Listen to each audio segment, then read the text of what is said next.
เป็นมิ่งขวัญพันผูกให้ลูกห่มเย็น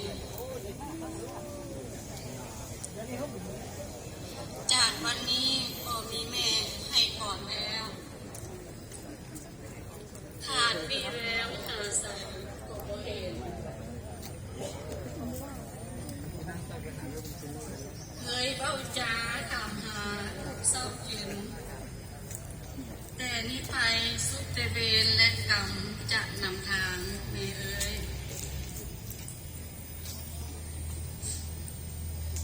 มื้อนี้มีลูกหลานญาติสนิทมิตรสหายมาส่งแม่ในวันนี้ล้วนแต่มีใจหักผูกพันบ่บั่นไหวถึงอยู่ห่างแห่งหนบ้านเมืองใดทางใกล้ไกลพร้อมกันมาส่งดวงวิญญาณของแม่ให้ไปดี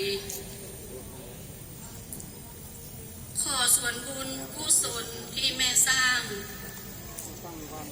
จงนำทางส่งแม่ให้ไปสุขีสู่สวรรค์สั้นฟ้าสุขาวดีเป็นสถานที่สุขสันต์นิรันดร์การหากสร้างหน้าข้างนี้ได้เกินใหม่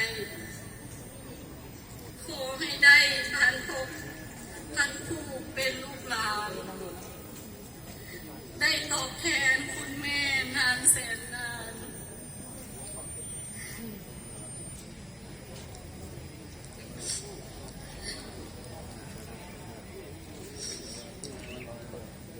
ปราศจากภัยมารมาพาดให้แม่ลูกพวกเราจากกันด้วยความอะไรห้ามจากลูกทั้งหมดขอบใจ